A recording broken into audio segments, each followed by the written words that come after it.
Hi, this is Mark from LongIslandWatch.com, and recently we did a watch and learn on titanium watches. One of the watches I featured was my own Breitling Aerospace. Some people tag this as the Evo. I do not think this is. I'm not a Breitling expert. I really don't know much about the watches. I just know that I always loved this watch, and I always wanted one, so I finally picked one up. So today's video is just going to be about this particular Breitling. I'll show it to you, do a little twisty-turny, talk a little bit about what's inside, and hopefully it's an interesting video for you. So let's check out this Breitling. So as I've said in the past, I generally only review watches that I sell. I haven't done many personal videos, although people have been asking. So I guess this is one of what might be a bunch of personal videos. So this is the Breitling Aerospace titanium model number E75362. And it's also etched on the back. So the watch itself is right around 40 millimeters in diameter. It's about 9 or so millimeters thick. It's about 46 on the tip to tip, and it's got a 20 millimeter lug. I did indeed pick this up secondhand sometime around 2013, 2014. The prior owner had just had it serviced, new crystal, movement overhaul, and the titanium as well was cleaned up. Judging from the model number of the watch, it was made from around 2001 to 2004, so this watch could be as much as about 17 years old, as young as about 13 years old. It's titanium. It's light. It's awesome. Why do I like this watch? Well, this watch means something to me. When I was younger, much younger, and I used to look into display cases of watch places before I really knew I was a watch nut, I remember seeing this watch and always thinking, that's a really cool looking watch. I don't know what they sold for new. I really don't remember. But in researching this video, I did look, and they're getting a pretty penny, well over $1,000, $1,200, $1,300.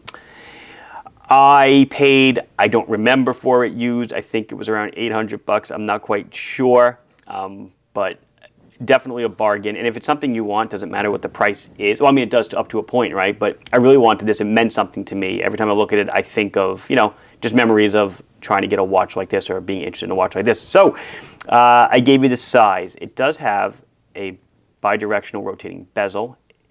It clicks into place so nicely. And maybe when we get in later on the dial, I'll show you the detail. But these 4 cardinal points here, they're actually extra parts that are screwed on. Really looks nice. So this is a multi-function watch, and you can see right now it says Friday the 14th, nothing on the top. And as you rotate the crown, it goes through different modes. You activate some of the modes by pressing the crown in. That, to me, is the only complaint I have about the watch. When I wear it on my left wrist and I bend my wrist, I usually depress the crown. No good. Also, for water resistance, I don't know if these were ever rated to anything decent in water resistance, but if I wash my hands, it'll fog up just a bit. I mean, really wash it with getting water in the crown and stuff. And because the crown is pushed in to activate, I just don't even wear it anywhere around water. It runs on Breitling's Cal 75 movement, which is based on an ETA Thermoline 988.352. It's a 7-joule movement. It is a thermo-compensated quartz movement. The watch did come, even when I got it, the previous owner was very good about this stuff. It did come with a COSC certificate. So COSC accuracy for quartz is 0.07 seconds per day, which translates to about 25.5 seconds a year. What's interesting is that the movement they use by ETA is rated at around 10 seconds a year. So the movement itself doesn't need much to it to get it to be a certified quartz chronometer. These are not mechanical chronometers. They are separate specs for quartz chronometers. Battery is a standard battery, I think cell number 399. Lasts about 3 to 4 years. You can change it yourself. So end of life indicator, the display starts blinking on you. So enough yapping into the watch. So right now I'm just going to rotate it a bit. I'm sorry. If I can see if I can shut the display off. Nope, okay, going the wrong way. So I kind of showed you a little bit there. So this is the first mode. This is time, 11:32 and 45 seconds. Every 30 seconds, the hand advances half a minute. There is a calibration procedure to get them all going, you point the hand to the same digital time. Let's watch the second minute hand. Boom. So it does bump every 30 seconds. Once they're in sync with each other, when you go to change the time, they move at the same rate, the digital and the analog. I'm still spinning. So now both displays are off. This is your sophisticated mode. This is stealth mode, if you will. I'm just telling time with my hands. Rotate it a bit, and it's going to come into regular time. I'm still rotating it. Again, the crown's not in, out, anything. I'm just rotating it, and it'll come into, I don't know how it does this. I don't know if it's a resistor or whatever, but all of a sudden it comes into running seconds on the left, date on the right. I keep going again. Our top screen is still blank, by the way. The day will now pop in a minute. There we go. It takes a little bit of turning, and you get there. Friday the 14th, as I said, and then a little bit more. A TM, timer. So this is a countdown timer. I can pull out the crown, set to a minute, 2 minutes, 3 hours, whatever, and it will count down. And when it gets to 0, it does an alarm. Second time zone. If you want to set it, the second time zone is displayed only in the digital portion. Right now, 3:34, I guess a.m. in my secondary time zone, and the top says T2. Rotate a bit more. Chronograph. That's an easy one. Press the button, it starts. Press the button, it stops. Hold it down, and it will reset. Continuing on, and we have an alarm, and it is off. So the alarm is not off, but you heard the beeping in the chronograph, so that's how loud the alarm is. I hear a weed whacker in the background. I apologize, but that's how loud the alarm will be. It's a decent alarm, loud enough. It dings, and then we're done. It's off, and back to time. Check out the bracelet. Solid titanium links. Nice bracelet. It's got that dull gray sheen that we're used to seeing with titanium. Breitling 1884, the Breitling insignia on the clasp. It is not a push button. It is just a friction clasp. All good stuff. And let's get into the caseback a bit, because the caseback is actually fairly interesting. So, chronograph, or excuse me, yeah, it does say chronograph. Manufacturer and Swiss, so it's Swiss made.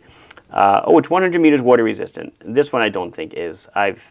My seals on this are probably gone. That's okay. Don't wear it in the shower. Don't wear it anywhere near water. Certified chronometer right here. And then we see a lot of writing. So there's the model number E75362. Below that is the serial number. And then there are some etchings around the side, which I can't see in the viewfinder.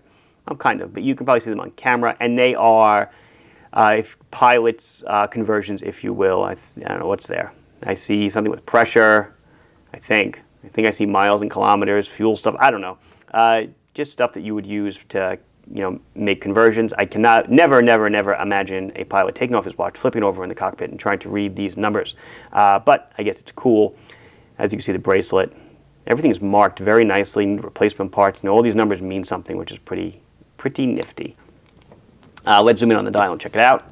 So the crystal is sapphire. I'm not sure if I mentioned that, but it is AR sapphire. Definitely AR on the inside. I do not know if there's AR on the outside, but you can see the crystal has essentially disappeared, like on some of the Seiko SARX models, SARX models. It's when the watch is in good light and sunlight, non-direct, it almost, like it does like now, it looks like there's no crystal on the watch. Really cool looking. Just look at the bezel detail.